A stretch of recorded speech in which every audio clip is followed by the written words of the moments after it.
Hola a todos y bienvenidos una vez más a Tiagomed.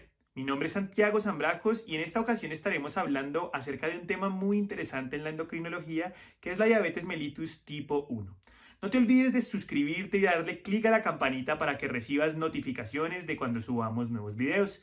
También puedes seguirme en mis cuentas de Facebook y de Instagram. No siendo más, vamos a estudiar. Bien, comencemos a hablar entonces de diabetes tipo 1. Lo primero son las referencias que utilicé. Les recomiendo estos primers que encontré en la revista Nature, en la revista Lancet.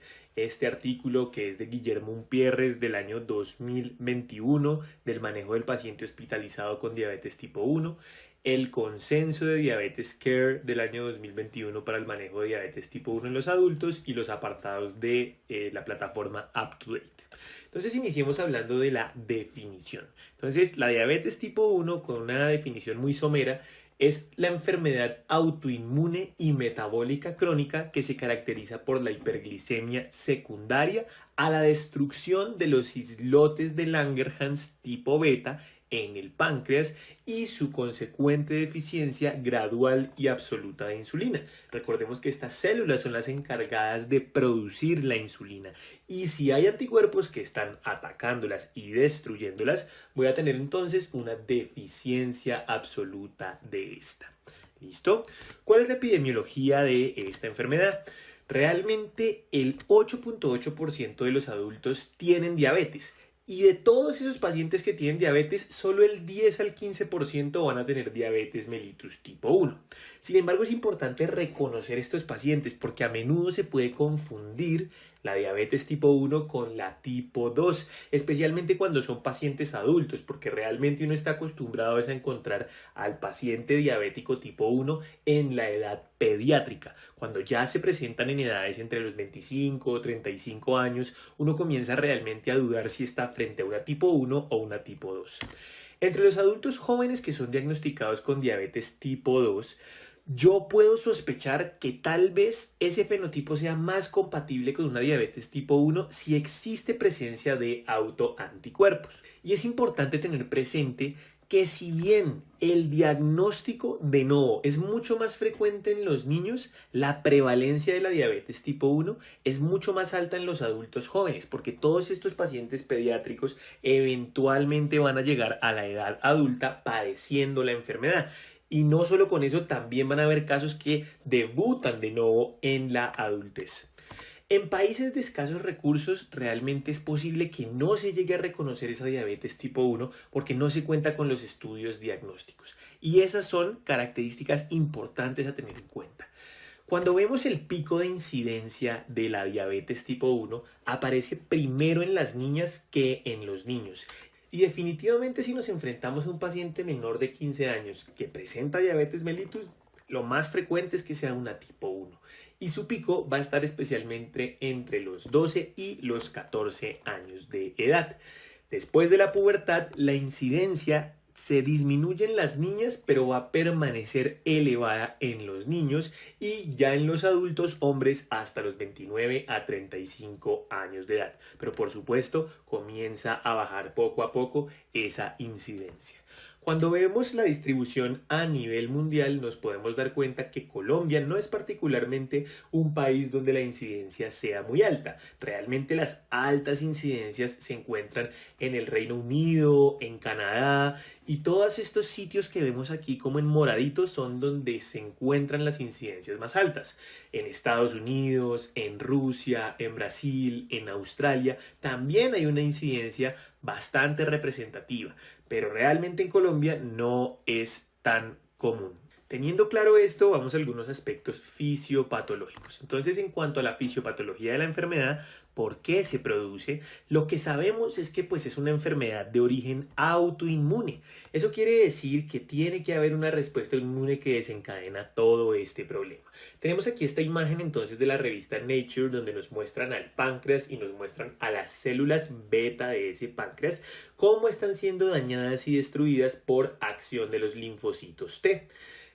En un momento estaremos hablando de cuáles son los desencadenantes que se han estudiado de esta respuesta inmune, pero el punto es que hay una presentación a las células presentadoras de antígenos, como esta célula dendrítica, que va a avisarle a los linfocitos T CD4 y CD8 que deben atacar a estas células beta porque las reconoce como si fuesen ajenas, como si fuesen extrañas y como si hubiese que destruirlas.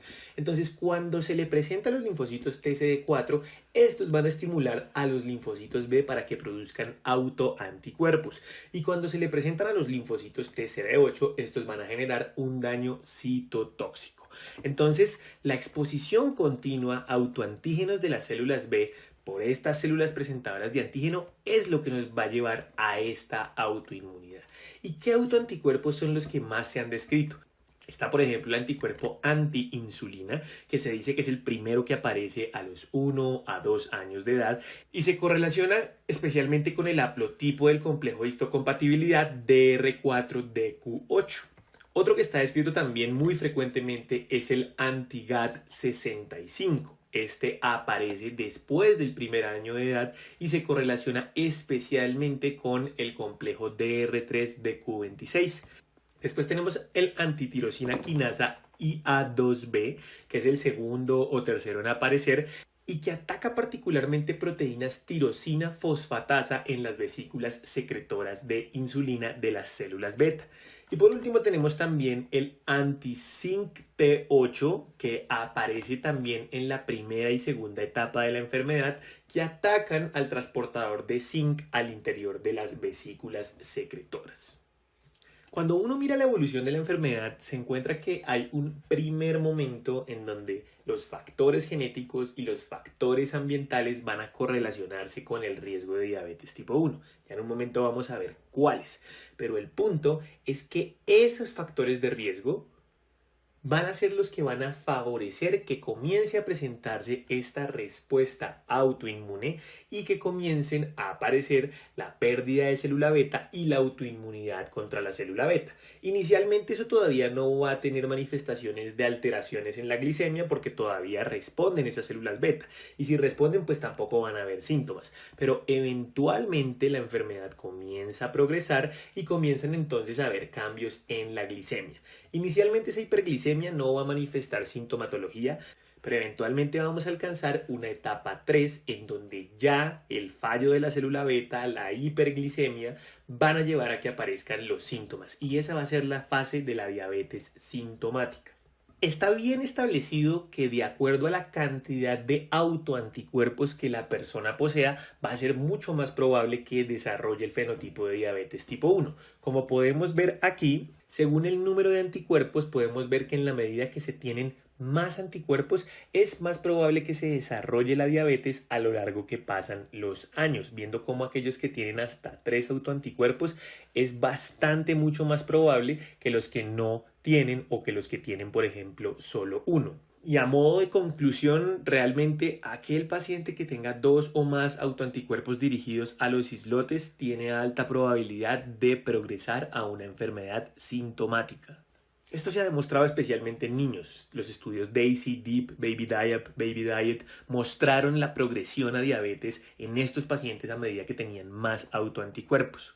Pero entonces nos queda esa pregunta de cuáles son esos factores genéticos y esos factores ambientales que llevan a que se desarrolle esa respuesta autoinmune. Entonces, de los factores genéticos que conocemos, sabemos que estos son necesarios, pero no son suficientes para desarrollar la enfermedad. ¿Por qué? Porque la tasa de concordancia entre gemelos monocigóticos es solo del 30%. Entonces, teniendo literalmente los mismos genes, no necesariamente ambos desarrollan la diabetes. Entonces, eso quiere decir que debe haber algo más.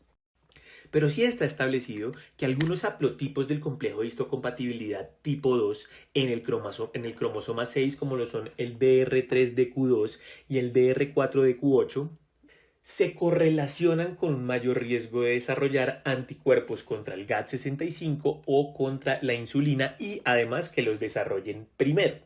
Este tipo de haplotipos son más comunes en población occidental y algo importante es que tienen baja penetrancia.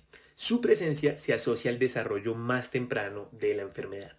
También se han descrito polimorfismos genéticos que contribuyen al riesgo, pero las asociaciones realmente en los estudios son más débiles. como por ejemplo la proteína tirosinfosfatasa implicada en la capacidad de la respuesta de las células T y B, que es esta PTPN22, o por ejemplo el gen INS, que es el que codifica la insulina, entre otros.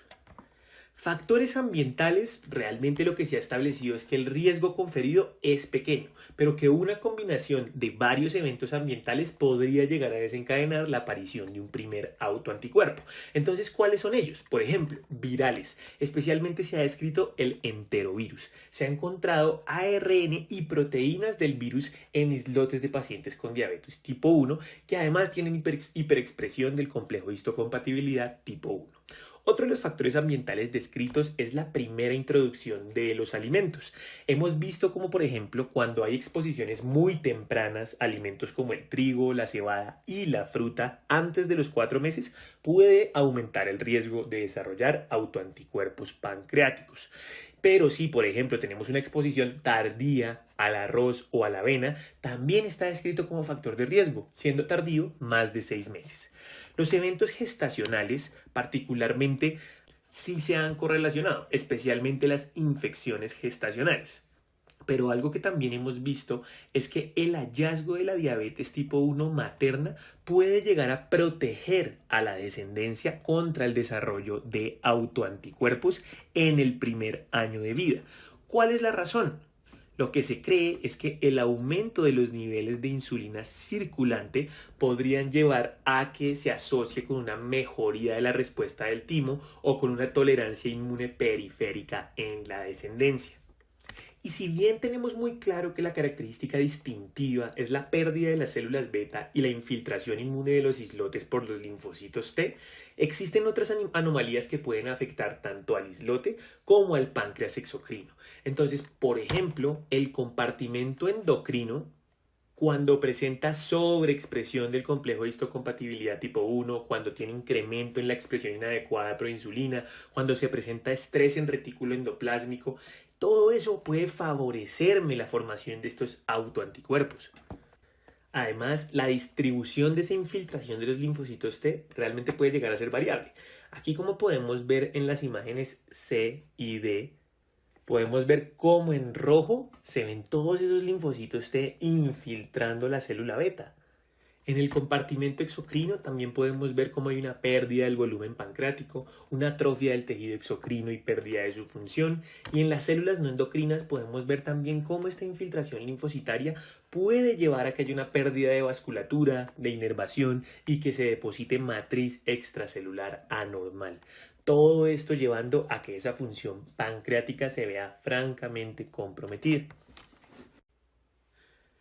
Pero entonces, existiendo un fenómeno de diabetes tipo 1 y otro de diabetes tipo 2, ¿cómo podemos diferenciar fisiopatológicamente estas dos enfermedades? Entonces, hay varias características que lo diferencian. Por ejemplo, en genética.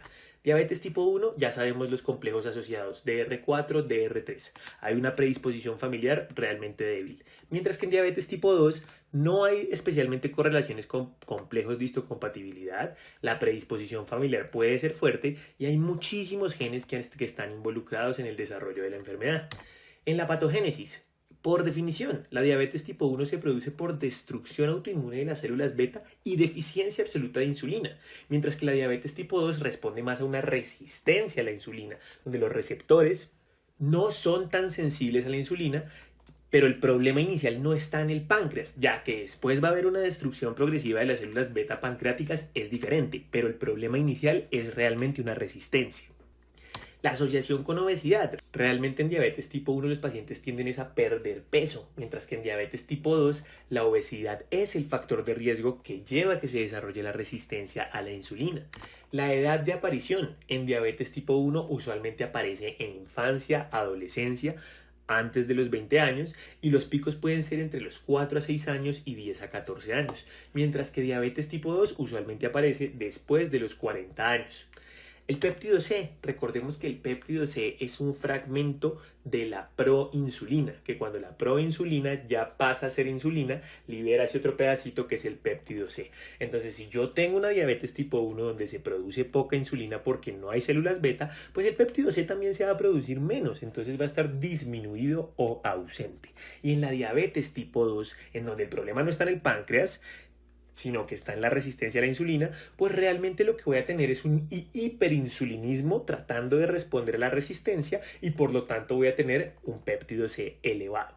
¿Progresivamente va a disminuir? Sí, porque eventualmente las células beta comienzan a fallar y a producir menos insulina, pero inicialmente va a estar elevado. La sensibilidad a la insulina. En la diabetes tipo 1 no hay problema con los receptores, entonces la sensibilidad es alta, mientras que en la diabetes tipo 2 los receptores están comprometidos y por lo tanto no son tan sensibles a la insulina. El riesgo de cetoacidosis es mucho más alto en la diabetes tipo 1 que en la diabetes tipo 2. La diabetes tipo 2 se puede presentar, pero es más frecuente que se presente el estado hiperosmolar hiperglicémico. La cantidad de células beta en la diabetes tipo 1 va a estar disminuida desde su inicio, pero en la diabetes tipo 2 esto va a ser variable a medida que vaya pasando la enfermedad. En las fases más avanzadas va a estar disminuida por la producción de depósitos amiloides, pero inicialmente no.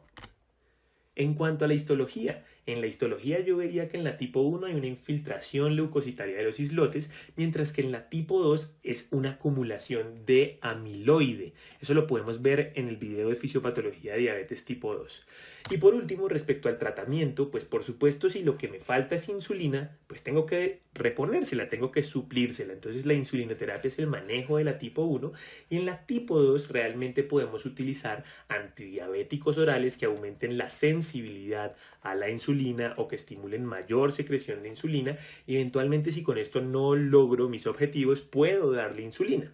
Y sobre todo los cambios en hábitos y estilo de vida, en la obesidad, el tabaquismo, la hipertensión, todos estos factores de riesgo pueden mejorar muchísimo esa resistencia a la insulina si yo los mejoro. ¿Cuál es el problema de que los pacientes tengan una hiperglicemia? Porque a final de cuentas, pues esa es la consecuencia de la diabetes, ¿no es cierto? ¿Cuáles son esas complicaciones a largo plazo? Entonces tenemos complicaciones tanto macrovasculares como microvasculares. Y es que realmente el problema es de disfunción endotelial, ¿de acuerdo? Entonces, con macrovasculares hacemos referencia a enfermedad de los vasos que van para el corazón, enfermedad cardiovascular, enfermedad de los vasos del cerebro, cerebrovascular, enfermedad arterial periférica y el pie diabético.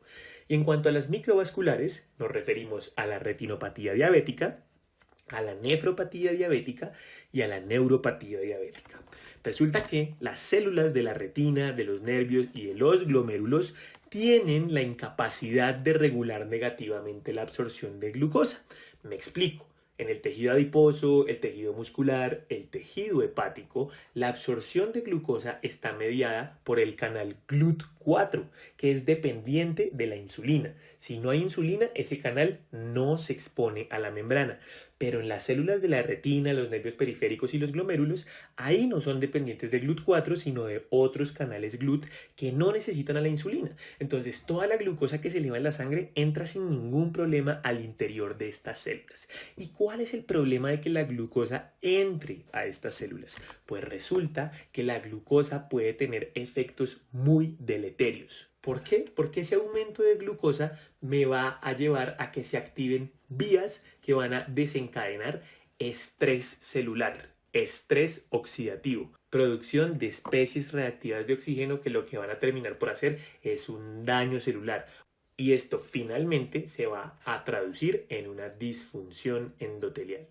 Y ya sabiendo entonces por qué se produce la enfermedad y cuáles son sus diferencias respecto a la diabetes tipo 2, hablemos de sus manifestaciones clínicas. Entonces, este esquema muy bonito de la plataforma Ambos nos muestra que cuando existe una deficiencia absoluta de insulina, se van a aumentar todos aquellos procesos que la insulina inhibía y se van a inhibir todos los que la insulina favorecía. Entonces, proteólisis, glucogenólisis y lipólisis van a aumentar. Recordemos que la insulina es una hormona anabólica. Entonces, si no la tengo, todo el catabolismo se va a activar, ¿cierto? Entonces, romper proteínas, romper glucógeno, romper triglicéridos. Vamos a tener una menor glucólisis porque la glucosa no va a poder entrar a los tejidos periféricos y por lo tanto, ¿esto en qué se va a traducir? Si yo tengo menos glucólisis y mayor glucogenólisis, en que toda esa glucosa va a permanecer en la sangre y lo que voy a tener entonces es hiperglicemia. Ahora, con todos esos aminoácidos que se obtuvieron de las proteínas lisadas, Estos se van a utilizar para la gluconeogénesis, que me va a hacer hiperglicemia. Y todos estos ácidos grasos libres que se obtuvieron de la lipólisis también se van a utilizar para la gluconeogénesis, lo que me va a llevar a hiperglicemia, ¿no es cierto? El aumento de la glucosa en sangre pues va a aumentar su osmolaridad. Y si aumenta la osmolaridad, eso hace que el líquido que está en las células se salga hacia el compartimento extravascular y genere deshidratación. Entonces las personas comienzan a sentir mucha sed. Como se aumenta el compartimento intravascular, también aumenta la tasa de filtración glomerular. Entonces la persona orina más, poliuria. Y como pierde electrolitos, agua, comienza a deshidratarse y si llega a entrar en una crisis hiperglicémica, eventualmente podría entrar en un shock. Adicionalmente, toda esta pérdida de proteínas que se están lisando, pues me va a llevar a una pérdida de masa muscular y a una pérdida de peso. Entonces ahí tenemos todas las manifestaciones clínicas. Pérdida de peso, polidipsia, poliuria y por supuesto todas las manifestaciones clínicas secundarias a las complicaciones. Entonces la enfermedad microvascular, retinopatía, comenzamos a tener compromiso de la visión. Neuropatía, entonces comienza a haber gastroparesia, disfunción eréctil, disfunción de la vejiga, neuropatía periférica, nefropatía diabética, entonces comenzamos a tener glomerulosclerosis, enfermedad arterial periférica, comenzamos a desarrollar compromiso de los vasos distales, pie diabético, enfermedad cardiovascular, se aumenta considerablemente el riesgo de infarto, enfermedad cerebrovascular, se aumenta considerablemente el riesgo de ACV, y esas serían entonces las manifestaciones clínicas más comunes de la enfermedad. Y ya sabiendo entonces cómo se presenta clínicamente ese paciente con diabetes tipo 1, ¿cómo voy a hacer yo el diagnóstico? Para el diagnóstico hay 3 exámenes que yo debo solicitar. Esos exámenes son la glicemia en ayunas, que si la glicemia en ayunas está entre 100 a 125, yo hablo de prediabetes, pero si está por encima de 126 o igual a 126, es diagnóstico de diabetes. La prueba de tolerancia oral a la glucosa de 75 gramos. Entonces yo le pido a esa persona que se tome esa carga de 75 gramos y posteriormente le tomo una glicemia. Si está de 140 a 199 es el rango de prediabetes. Y si está mayor o igual a 200 es el rango de diabetes. La hemoglobina glicada. Entonces, en el caso de la hemoglobina glicada, esta me habla del control en los últimos 3 meses de la glicemia, porque resulta que la glucosa se pega a la hemoglobina y yo viendo qué tan glicada está la hemoglobina, puedo saber cómo en los últimos 3 meses ha estado la glucosa en sangre, porque recordemos que el recambio de la hemoglobina va a depender de los glóbulos rojos y la vida de los glóbulos rojos es de 3 meses, ¿cierto? Entonces, si está entre 5.7 y 6.4%, ese es un diagnóstico de prediabetes. Y si está mayor o igual a 6.5, ya es diagnóstico de diabetes. Y la glicemia al azar también puede ser una opción. Entonces, si yo le tomo una glicemia en cualquier momento y está por encima de 200 y el paciente tiene síntomas, poliuria, pérdida de peso, polidipsia, polifagia, es en ese paciente en que yo puedo decir que tiene diabetes. Para hacer el diagnóstico estrictamente deben haber al menos 2 pruebas alteradas. Si yo solo tengo una alterada de todas estas, debo repetir la que me salió positiva. Y si vuelve a salir positiva, ya está confirmado el diagnóstico. Pero si se dan cuenta, esos criterios diagnósticos son exactamente los mismos que se utilizan en diabetes tipo 2. Entonces, ¿cómo yo hago para diferenciar si estoy frente a una tipo 1 o frente a una tipo 2? Entonces, lo primero es ver la clínica. ¿Cuál es el inicio? ¿Cuáles son las características del debut de esta enfermedad? La tipo 1 suele ser repentina, suelen debutar con cetoacidosis en 1/3 de los casos, y en la tipo 2 más bien es insidioso, es asintomático en la gran mayoría de pacientes al principio, hacen más estado hiperosmolar hiperglicémico que cetoacidosis, y realmente la clínica que se les presenta es más de complicaciones más que hiperglicemia como tal. En cuanto a las manifestaciones clínicas, tanto la tipo 1 como la tipo 2 van a compartir esos síntomas de hiperglicemia, poliuria, polidipsia, y la pérdida de peso probablemente esté mucho más marcada en la tipo 1 que en la tipo 2, pero en la tipo 2 más adelante cuando hay fallo de célula beta también pueden perder peso. La visión borrosa, la fatiga, el prurito, la dificultad para la cicatrización, la mayor susceptibilidad a infecciones y los calambres en los talones realmente son propias de ambos tipos. Pero algo que sí es diferenciador es que el tipo 1 usualmente no suele ser ni obeso ni en sobrepeso. Al contrario, tienden a estar o desnutridos o normal tendiendo al límite inferior.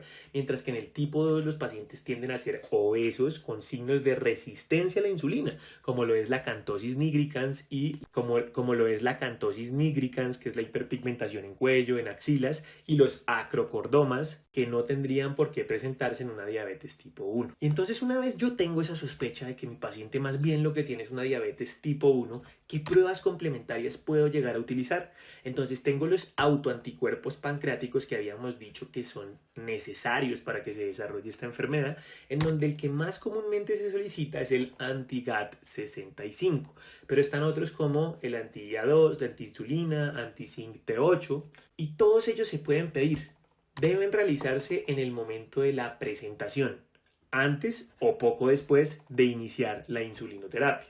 ¿Por qué? Porque los anticuerpos contra la insulina pueden desarrollarse aproximadamente de 10 a 14 días después de que yo exponga al paciente a una insulina exógena.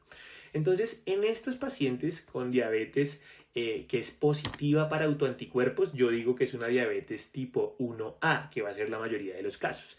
Pero si el paciente tiene negativos sus anticuerpos, pero su clínica es muy sugestiva de diabetes tipo 1, digo que es 1B. Otro parámetro del que me puedo valer es de la medición del péptido C en ayunas. Entonces, este péptido C debe realizarse después de que el paciente se recupere del estrés hiperglicémico. Es decir, si por ejemplo mi paciente debutó con cetoacidosis diabética, lo correcto sería que yo en el escenario ambulatorio, cuando el paciente ya se haya recuperado y le hayan dado salida, ahí es cuando le pida el péptido C, porque los niveles de insulina y péptido C pueden estar suprimidos cuando existe una hiperglicemia grave y cuando hay una enfermedad aguda. Entonces, si yo ya lo tengo ambulatorio y le tomo el péptido C y me doy cuenta que está bajito, pues yo digo, ese paciente tiene una diabetes tipo 1 porque está produciendo muy poca insulina. Pero si yo lo que tengo es un péptido C que está elevado, pues yo digo, aquí hay un hiperinsulinismo en respuesta a una resistencia a la insulina inducida por la diabetes tipo 2. ¿Listo? Entonces puede existir un escenario en el cual los pacientes sean sensibles a la insulina en ausencia de autoinmunidad, es decir, que no hayan autoanticuerpos, y ese caso, donde no hay ni resistencia, pero tampoco hay anticuerpos, debe obligar a que uno evalúe la posibilidad de otros tipos de diabetes, como las diabetes monogénicas, anteriormente conocidas como tipo MODI.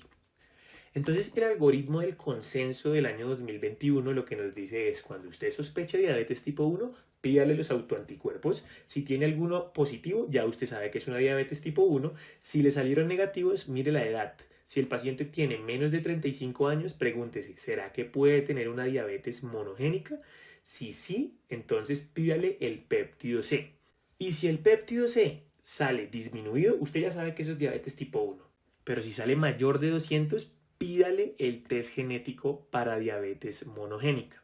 Ahora, si su paciente tiene más de 35 años y usted realmente no tiene claridad de que lo que tiene es una diabetes tipo 2, pídale el péptido C. Y si el péptido C le sale por debajo de 200, eso es una diabetes tipo 1. Si le sale mayor de 600, usted está seguro que eso es una diabetes tipo 2. Y si le sale entre 200 a 600, que sería una zona gris, pues sería indeterminado y lo que habría que hacer es repetir el test de péptido C en al menos 5 años. ¿Qué otros diagnósticos diferenciales diferentes a la diabetes tipo 1 o tipo 2 podemos tener? Pues la diabetes monogénica, que es una diabetes no dependiente de insulina, secundaria a anomalías genéticas que se presentan a edad temprana, menos de 25 años, que es de transmisión autosómica dominante y que no tiene autoanticuerpos y que sí tiene manifestaciones como la cantosis nigricans. Otras enfermedades como las enfermedades del páncreas exocrino, la fibrosis quística, la hemocromatosis hereditaria, la pancreatitis crónica pueden generar también estados de deficiencia de insulina. Patologías hiperglucemiantes, como por ejemplo el síndrome de Cushing, que es un hipercortisolismo, o el exceso de la hormona del crecimiento, o por ejemplo tener un tumor productor de glucagón, la hormona contrarreguladora de la insulina, o tener un feocromocitoma que produzca catecolaminas, que también son contrarreguladoras de la insulina.